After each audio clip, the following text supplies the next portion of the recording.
তো আজকে যে ভিডিওটা নিয়ে আলোচনা করব সেটা হলো ফ্যাট। এই ফ্যাটের আলোচনার জন্য যেটা এক্সাম্পল হিসেবে নিয়েছি সেটা হলো একটা পিনাট বাটার। এখানে আছে অ্যালপিনো পিনাট বাটার, সে যে কোনো ব্র্যান্ডই হোক। তো অনেকে কাটিং ডায়েট বা রোগা হওয়ার জন্য বা যারা ফ্যাট লস করতে চায়, মাসেল গেইন করতে চায়, তারা কী করে তাদের ডায়েট থেকে ওই কাটিং ফেজে বা প্রি কাটিং ফেজে তারা মানে ফ্যাটটাকে পুরোপুরি ডায়েট থেকে কাট আউট করে দেয়। কিন্তু এটা কিন্তু ভুল। এটা নিয়ে আজকের ভিডিও, কেন আমাদের ফ্যাট পুরোপুরি কাট আউট করা ঠিক নয় সেটা নিয়ে আজকের ভিডিও। এখন বিশেষ করে এখনকার জেনারেশনে কিছু কিছু ছেলে আছে যারা ফ্যাটটাকে পুরোপুরি ইগনোর করে। তারা মানে ফ্যাটটাকে একেবারে ভিলেন হিসাবে দেখছে। তো এটা উচিত না, কারণ আমাদের প্রত্যেক ডায়েটে কিন্তু 20-30% আমাদের ফ্যাট রাখতে হবে। কেন রাখতে হবে, একটা একটা করে আমরা টপিক আছে।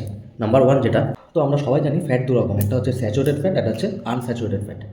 তো এটা মোটামুটি সবাই জানে। কিন্তু ফ্যাট বা লিপিড তাদের গঠনের উপর ভিত্তি করে বা স্ট্রাকচারাল বেস অনুযায়ী তিন রকম। একটা হচ্ছে সিম্পল লিপিড, কম্পাউন্ড লিপিড, আর 3 নম্বর হচ্ছে derive lipid.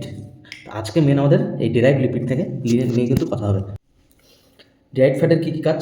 Derive fat number one যেটা, সেটা হচ্ছে আমাদের স্টেরয়েড জাতীয় যেসব হরমোন রয়েছে, যেমন বিশেষ করে আমাদের পুরুষদের মানে ছেলেদের স্টেরয়েড জাতীয় হরমোনের মধ্যে মেন হচ্ছে টেস্টোস্টেরন, যেটা সবাই জানো, মেল লিড হরমোন আর কি, যেটার জন্য আমাদের বডি বিল্ডিংয়ের আর কি গড বলা হয় testosterone hormone.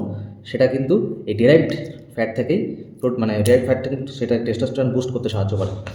Number two, steroid হরমোনের পাশাপাশি আমাদের কর্টিকোস্টেরয়েড হরমোন, যেটা আর কি অ্যাড্রিনাল গ্রন্থি থাকে মানুষের, হচ্ছে কর্টিকোস্টেরয়েড হরমোন, যেটা আর কি অ্যাড্রিনাল গ্রন্থি বা অ্যাড্রিনাল গ্ল্যান্ড থাকে, সেখানকার কর্টেক্স অঞ্চল থেকে যেটা যে হরমোন দুটো বেরোয় সেটাকে বলা হচ্ছে কর্টিকোস্টেরয়েড হরমোন। সেই কর্টিকোস্টেরয়েড হরমোন সংশ্লেষ করে কিন্তু এই ফ্যাট। তাহলে হরমোন সংশ্লেষে কিন্তু আমাদের ফ্যাট জাতীয় খাবারের গুরুত্ব অপরিসীম। নাম্বার থ্রি যেটা ভেরি ভেরি ইম্পর্ট্যান্ট, সেটা হচ্ছে আমাদের মাল্টিভিটামিন যে আমরা ট্যাবলেট খাই, বা আমাদের শরীরে যেসব ভিটামিন ট্যাবলেট ছাড়াও যে সমস্ত খাবার থেকে আমরা যে ভিটামিনটা শরীরে নিই, সেটা কিন্তু অ্যাবজর্ব করতে সাহায্য করে আমাদের এই ফ্যাট জাতীয় খাবার। মানে আমরা specially vitamin A, vitamin D, vitamin E আর K, A D E K, এই চারটে ভিটামিন কিন্তু আমাদের তখনই শরীরে অ্যাবজর্ব হবে যদি না কিনা আমরা ফ্যাটটাকে পর্যাপ্ত পরিমাণে নিই। ফ্যাট যদি আমরা পর্যাপ্ত পরিমাণে ডায়েটে না রাখি, তাহলে এই কটা ভিটামিন আমাদের শরীরে কিন্তু অ্যাবজর্ব হবে না, মানে এই কটা ভিটামিনের ঘাটতি আমাদের শরীরে থাকবে। আর এই কটা ভিটামিনের কিন্তু বডি বিল্ডিংয়ে খুবই গুরুত্ব রয়েছে, স্পেশালি ভিটামিন ডি। আর ভিটামিন ডি আমাদের টেস্টোস্টেরন প্রডিউসও কিন্তু সাহায্য করে। নাম্বার ফোর, ফ্যাটের যেটা কাজ সেটা হচ্ছে কোষ পর্দা, যেটাকে বলে সেল ওয়াল। এই আমাদের ধরুন একটা কোষ, সেল ওয়াল মানে সেলের চারদিকে যে জিনিসটা তৈরি হয় সেটাকে বলা হচ্ছে সেল ওয়াল, মানে যেটা দিয়ে সেলটা আমাদের গার্ড থাকে সেটাকে বলা হচ্ছে সেল ওয়াল। তা সেল ওয়ালটাকে স্ট্রং করার জন্য বা সেল ওয়ালটাকে প্রডিউস করার জন্য কিন্তু ফ্যাট অবশ্যই লাগে, ফ্যাট জাতীয় খাবার আমাদের শরীরে লাগে, যাতে সেলটা আমাদের প্রোটেকশান থাকে ভালোভাবে। নাম্বার পাঁচ, লাস্ট এটা নিয়ে কথা বলবো, যেটা হচ্ছে ফ্যাটের লাস্ট কাজ, সেটা হচ্ছে পিত্ত লবণ। নাম শুনেছো তোমরা? পিত্ত লবণ দুখানা আছে, সেই দুটো কিন্তু এরা প্রডিউস করতে সাহায্য করে ফ্যাট জাতীয় খাবার। সেটা হলো সোডিয়াম টর্কোকোলেট আর হচ্ছে গ্লাইকোকোলেট। এই দুটো পিত্ত লবণকে কিন্তু এরা প্রডিউস করে। তা এই দুটো পিত্ত লবণ না থাকলে আমাদের ফ্যাট জাতীয় খাবার ডাইজেশনের সব প্রবলেম হবে। তারপর কোলেস্ট্রল, সোডিয়াম টর্কোকোলেট আর হচ্ছে গ্লাইকোকোলেট, এইসব পিত্ত লবণ কী করে আমাদের কোলেস্ট্রলটাকে রেগুলেট করে, মানে কোলেস্ট্রল শরীরে বাড়তে দেবে না। গুড কোলেস্ট্রল, ব্যাড কোলেস্ট্রলটাকে ওরা রেগুলেশন করে, মানে লিমিটের মধ্যে রাখে। তো আমাদের ফ্যাট জাতীয় খাবার কিন্তু কতটা জরুরি আশা করি কিছুটা বোঝাতে পারলাম।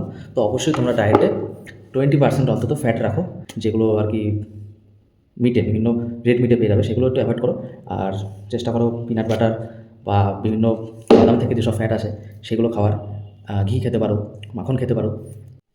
আরেকটা মোস্ট আন্ডার রেটেড ফ্যাটের সোর্স, সেটা হচ্ছে ডিমের কুসুম। ডিমের কুসুম কিন্তু অনেকে কোলেস্ট্রল বেড়ে যায় বলে ফেলে দেয়।